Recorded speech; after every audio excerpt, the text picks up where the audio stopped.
Good morning. Good morning.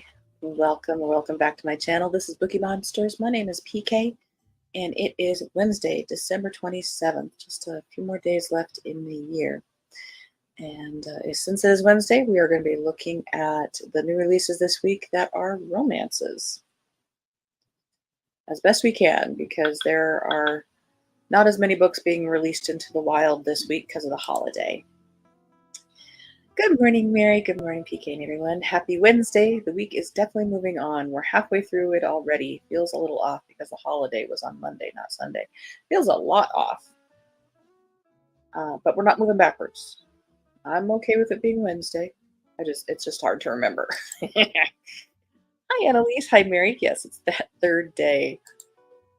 And Mary says, hi, Annalise. All right. Hope you guys had a good night. Anything planned for today? Yeah, I think I'm going to go to work. And I have to say, it's very nice having a service manager who seems to be competent. What a gift.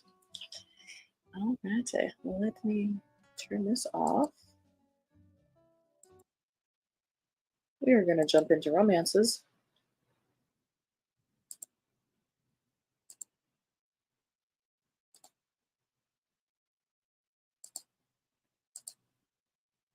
Hang on a second.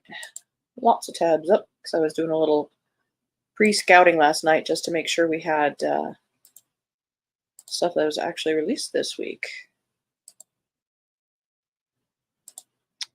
Romance reading. Oh, nice. So happy for you. Thank you. May 2024 be a good year for everybody. All right, Second Duke's the Charm by Kate Bateman.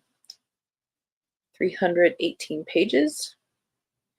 Meet Her Majesty's Rebels, 3 brilliant women who run King & Co., London's most exclusive investigative agency. The wedding night death of her much older husband left Tess Townsend the Dowager Duchess of Waynesford, and still a virgin. Now she and her 2 best friends investigate London's most scandalous crimes, and while Tess longs to experience physical pleasure for herself, she can't risk losing her treasured independence. Cynical shipping magnate Justin Thornton never expected to inherit a dukedom, but he'll do his duty. When the ravishing woman he kissed at a party turns out to be the Dowager Duchess, Justin sees an obvious solution: a marriage of convenience that will suit them both. But the passion that sparks between them is anything but convenient. As Tess works on a new case at the request of Queen Charlotte, her increasingly suspicious behavior makes Justin question her motives and her past.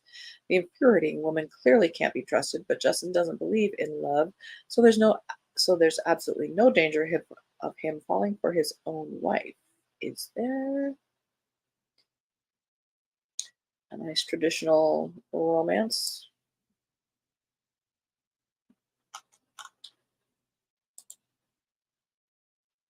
Traditional historical romance.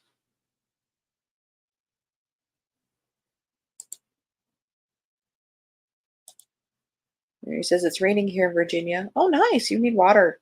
Not hard, but messy if you get out in it. Planning on staying close to home with maybe a foray to the grocery store.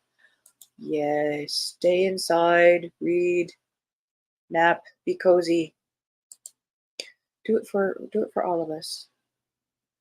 On the Plus Side by Jenny L. Howe. Everly Winters is perfectly happy to navigate life like a good neutral paint color, appreciated but unnoticed. That's why she's still a receptionist instead of exploring a career in art, why she lurks but never posts on the forums for her favorite makeover show, On the Plus Side, and why she's crushing so hard on her forever unattainable coworker. When no one notices you, they can't reject you or insist you're too much. This plan is working perfectly until someone secretly nominates Everly for the next season of On the Plus Side. Overwhelmed by the show's extremely extroverted hosts and how much time she'll have to spend on screen, she finds comfort in a surprising friendship with the grumpy but kind cameraman Logan. Soon, Everly realizes that he's someone she doesn't mind being noticed by. In fact, she might even like it. But when their growing connection is caught on camera, it sends the show's ratings into a frenzy. Learning to embrace all of herself on national TV is hard enough, but can Everly risk heartbreak with the whole world watching? I bet so. Amish Love Letters by Shelley Shepherd Gray, Charlotte Hubbard, and Rosalind Lauer.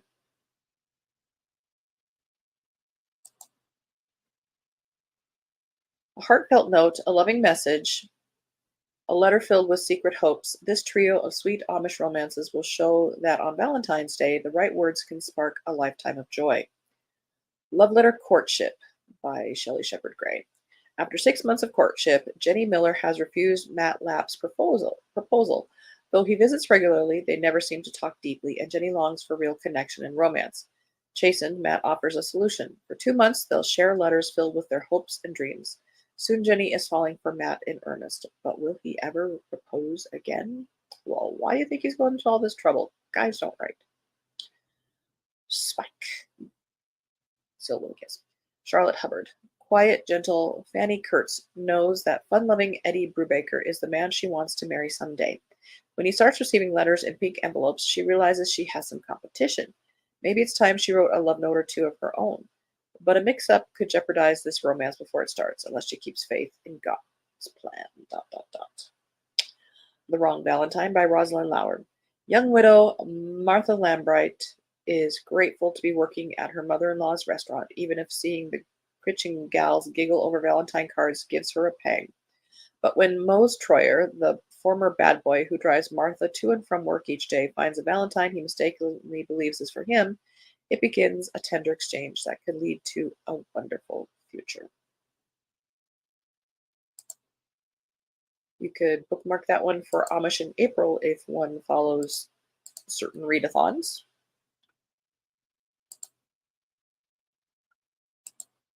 Historical romances are my favorite, especially British ones. Yes, me too. It's cool, weirdo titles. An Inconvenient Earl, a Royal Match book number 4 by Julia London. I believe I've heard of that author. I don't know if I've read any of hers. Bold, beautiful, beguiling. It's been over a year since Emma Clark's no-good husband left on an expedition. The Countess of Dearborn has played the abandoned wife, but people are beginning to presume the Earl is dead, which doesn't suit Emma at all. Emma likes being head of household in Albert's absence and does her best to keep his family believing he is alive and well. She's 30 years old and finally having some fun. If the Earl is in fact dead, his family is waiting in the wings to swoop in and throw Emma out, leaving her destitute. Then along comes Luke Olivian, the Wesleyan Earl of Marleigh. He's traveled all the way from Egypt, duty-bound to return to the Countess her deceased husband's precious pocket watch, only to discover she doesn't know he's dead, or does she? It's hard to tell. Luca catches glimpses of the desperate vulnerability beneath the party girl exterior and can't help being drawn into the beguiling Countess's ruse. I don't know. Doesn't sound like a nice person.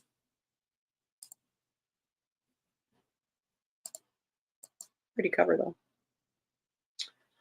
On the other side of the spectrum, Buried Under Ice, Icebreaker Cold Case Romance book number 7 by Cynthia Eden. This comes out on the 28th, so tomorrow. Once she was falling in love with him, but now she hates him. FBI Special Agent Oliver Fox lied to Lark Lawson. Lied, used, seduced, and betrayed her. 4 ultimate sins. The special agent got close to Lark just so he could prove her twin brother was guilty of murder. Correction, multiple murders. The deceitful special agent believed that her brother was a serial killer, and now because she let the wrong man get close, Lark's brother is rotting in a jail cell. Her fault, but she's going to fix things, or die trying. Though she'd really, really prefer not to die. It's up to Lark to prove her brother's innocence. Lark knows her brother isn't guilty. He is the only family she has left, and she is not about to watch him go down for crimes he never committed. That she did? No, this is romance. Never mind. So now she's determined to hunt down the real killer. No one seems to believe that she's up to the task, but when danger begins to stalk her, it's clear that Lark has attracted someone's attention to a deadly degree. She also has an annoying special agent suddenly shadowing her every move. Oliver never planned to get emotionally involved with the passionate and too lovely Lark, but his best laid plans went straight to hell when she entered his world. Oliver is used to profiling killers. He doesn't know how to win back the only one who has ever touched his heart, especially when he broke hers. But when it becomes apparent that Lark is in the crosshairs of a dangerous killer, there is no way that Oliver can stand on the sidelines, etc., etc.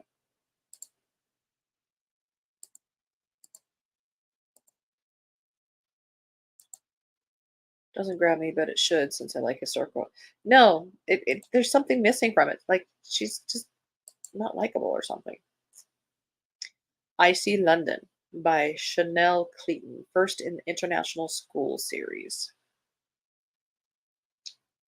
As in I See London, I See France. I see someone's underpants. Maggie Carpenter is a small town southern girl who's never been kissed. She's ready for a change and to leave her ordinary life in a failed attempt to get into Harvard behind. She accepts a scholarship to the international school in London, where she's suddenly mingling with the privileged offspring of diplomats and world leaders. When Maggie meets Hugh, a 20-something British guy, she finds herself living the life she has always wanted. Suddenly, she's riding around the city in a Ferrari, wearing borrowed designer clothes and going to the hottest clubs. The only problem? There's someone else, someone she can't seem to keep her hands off of. Half French, half Lebanese, and impossibly rich, Samir Khoury has made it clear to Maggie that despite their intense attraction, he doesn't do relationships. He's the opposite of everything she thought she wanted, a player with no interest in commitments. But she just can't keep away. Torn between her dream guy and the one haunting her thoughts, Maggie must fight for her own happy ending. But in a city like London, you never know where you stand, and everything can change in the blink of an eye.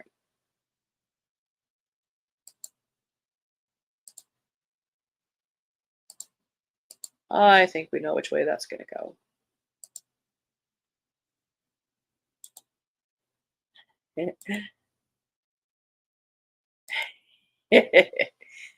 Well, apparently the author did. Love Grudge by Chantel Fernando. Angels and Devils. I think it's Motorcycle Club Book One. I think that's what MC is. Their love will ignite a war in this Romeo and Juliet retelling. Romeo. I was born to rule the Devil's Motor Club, I think it is. Again, someone can let me know. Every decision, every move I made was to further that goal until I met Juliana. Falling in love with the granddaughter of the man who ripped our club apart was not in the cards, especially not now when it's finally time for me to take over as president. Duty to the club comes first, but that battle cry feels empty when it means giving up the woman I love. Juliana, my greatest sin was being born a woman. I've proven my worthiness in spades, but my father still won't let me lead the angels on my own. I'm nothing but his pawn, to be sold off to the successor of his choice. He wants me to fall in line, give up Romeo, and keep the peace, but my loyalty comes with a price. I'll fight for what I want, even if it means going to war.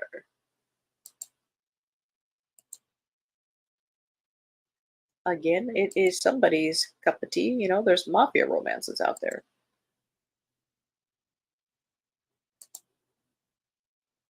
There's vampire romances out there. River Strong by B.J. Daniels, big name in romance and, in particular, cowboy romances. This is book two in a Powder River series. For two rival families, the only thing that matters more than land is love. There's a lifetime of tension between the McKenna and Stafford ranching families, and Oakley Stafford has the bullet scar to prove it. Defying the bitter rivalry between their families, Oakley grew up thick as thieves with Duffy McKenna. But now the Staffords and the McKennas are competing to buy a neighboring property. Both need that land desperately, and the reasons are more dangerous than Oakley knows. But there's another unspoken rivalry too between Duffy and Pickett Hansen, the McKenna family's ranch hand. Once upon a time, Oakley ignored the way the two handsome cowboys playfully flirted with her, but now she's untangling complicated feelings that could upend years of friendship. And when a body is found on the contested ranch, their secrets will be forced into the open at last. So here's a question. Normally, on a romance book, and it doesn't indicate here as far as I can tell, normally you have your couple, your guy and your girl, guy and a guy, girl and a girl, whatever. I'm picking up a threesome vibe here. Why else would they have two guys and a girl here? And they all look really cranky, don't they? That's just I don't know that about BJ Daniels. I didn't think that, but that's just the vibe I'm picking up here.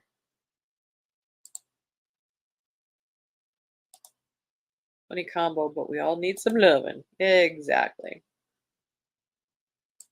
Love as thou wilt.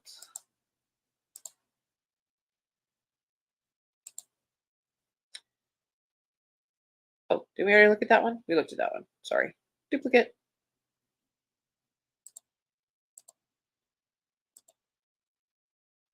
The Fearless One, Osborne Brothers Book 2 by Laurie Foster. A small town romance trope. He had it all planned until she showed up. Jedediah Stevens came to the Colorado Rockies for one reason, to uncover the truth behind the fire that killed her family. She's been chasing down clues. Jedediah is a girl's name? She's been chasing down clues, and everything has led her to an isolated campground. Her plan is to get a job there so she can investigate who comes and goes. Getting involved with her boss, Memphis Osborne, the ruggedly handsome groundskeeper, is definitely not part of the plan. When Jedediah arrives on the scene, Memphis just knows she's up to something. He can see the desperation in her eyes and warily agrees to hire her. As they work side by side, Dia is her shortened version, Dia, triggers his deepest protective instincts, and the chemistry between them ignites. But the more Dia digs into her family's past, the more secrets she unravels, and the more afraid she becomes. She lost everything once before. She'll never forgive herself if now she loses Memphis, too.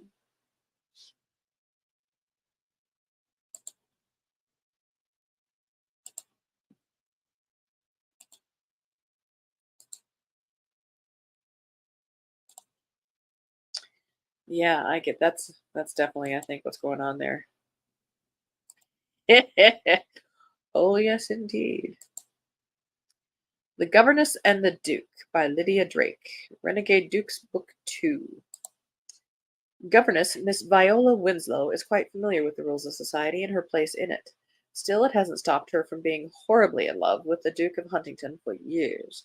But while the Duke knows little of her foolish passions, the same cannot be said of Viola's charge, a precocious 14-year-old obsessed with her governess's secret romance. As a confirmed bachelor with no interest in marriage, the Duke of Huntington prefers his estate at Moorcliffe Castle to the hustle, bustle, and utter nonsense of London society. He is far more content with a glass of excellent whisky and the calm of the country, until his peace is shattered by the enchanting Miss Viola and her injured young charge. Unable to travel or leave, Miss Viola has no choice but to remain at Moorcliffe, where avoiding the Duke is all but impossible. Somewhere between late night run ins and a fake date in the most unlikely of places. They didn't really date. Their chemistry stops feeling one sided, but when one discovers the secret she's been hiding all along, there's nothing that will save them from scandal, except probably marriage.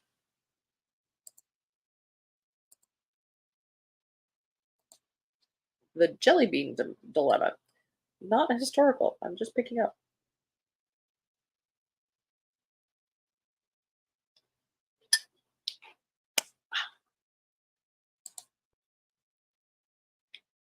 This is by Marin Jenner, Book 2 in the Sweet Nothings series. Rhonda Elgin is turning over a new leaf. What a old-fashioned name, Rhonda. Over a new leaf, especially if it meets rekindling an old flame.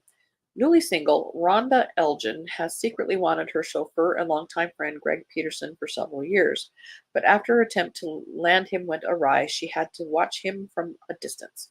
Now that Greg has returned as her chauffeur, Rhonda wants a second chance. When Greg asks her to be his last minute date for his sister's wedding on New Year's Eve, she leaps at the chance. She can't pass up the opportunity to spend the holiday away from the pressure of her old life, nor can she pass up the chance at getting Greg to notice her, even if it is in cold, snowy northern Michigan. An incoming blizzard, that's on your bingo card, strands the maid of honor, creating the perfect opportunity to prove to everyone that Rhonda is more than a spoiled Billy. Oh, she's a spoiled billionaire heiress. Oh. And just maybe she can fan the sparks between her and Greg into a flame along the way. They didn't mention that until like the last second to the last sentence.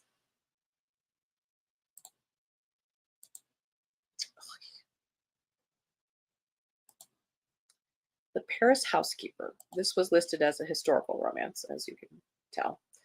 Paris, 1940. German tanks rumble through the streets of Paris, forcing frightened citizens to flee. But not everyone has the luxury to leave. Camille Lacroix, a chambermaid at the world-famous Hotel Ritz, must stay to support her family back home in Brittany. Desperate to earn money, Camille also acts as a lady's maid for longtime guest Vivian Miller, a glamorous American widow and a Nazi sympathizer. Despite her distrust of the woman, Camille turns to Vivian when her friend and fellow hotel maid Rachel Berman needs help getting out of Paris. It's then that Camille discovers that Vivian is not what she seems. The American has been using her wealth and connections to secretly obtain travel papers for Jewish refugees. While they're hiding Rachel in an underground bunker under a Nazi's nose, a daring escape plan is hatched. But as the net grows tighter and the Germans more ruthless, Camille's courage will be tested to the extreme. This was listed as a historical romance. I'm not seeing the romance. They're not even hinting at a possible romance between those two. It's just a historical.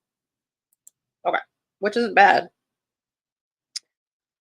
You're the Duke That I Want by Lenora Bell. First in the Thunderbolt Club series. Raised by an overprotective mother, bookish romantic Sandrine Oliver craves adventure, but nothing exciting ever happens in her sleepy seaside village until a handsome, mysterious stranger arrives and sweeps her off her feet, only to leave suddenly with no explanation. Lord Dane Walker, brother to the Duke of Rydell, is infamous for racing fast carriages and breaking hearts. When his brother is mortally injured, Dane inherits the responsibilities of the dukedom, duties that come with a dangerous secret which threatens everyone close to him. In London, Sandrine is astonished to learn that the charming, honorable man she met at the beach is really a disreputable rake, and the infuriating nobleman acts as though he barely knows her. Who needs a wild rake? Certainly not Sandrine. With a little help from her friends, she transforms into a glamorous belle. She's out to make Dane pay, but can she stop her traitor's heart from longing to surrender only to him? I bet not.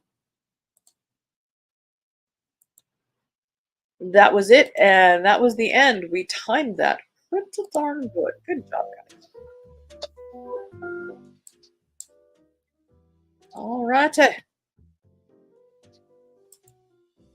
There's sure a lot of dukes out there and falling in and out of love. I bet there's somebody out there who is making a list of all the dukes and earls that have ever been listed in romance books, and I'm sure they outnumber.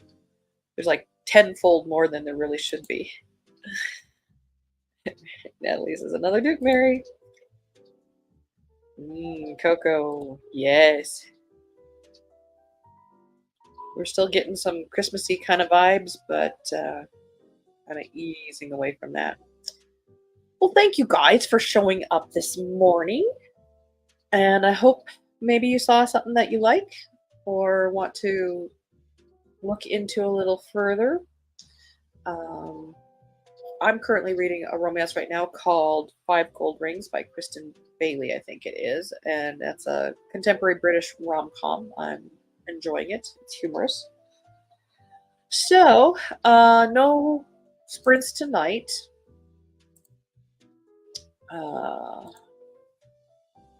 But there will be sprints tomorrow evening, Thursday, at 6:05 Mountain Time, 8:05 Eastern. That'll go for 2.5 hours.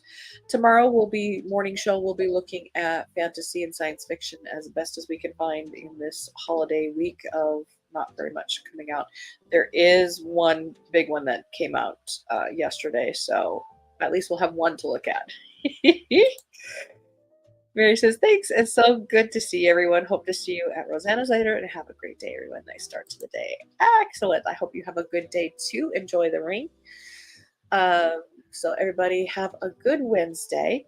And as the banner says, don't be a bookworm, be a bookie monster. Thank you for being here. God bless.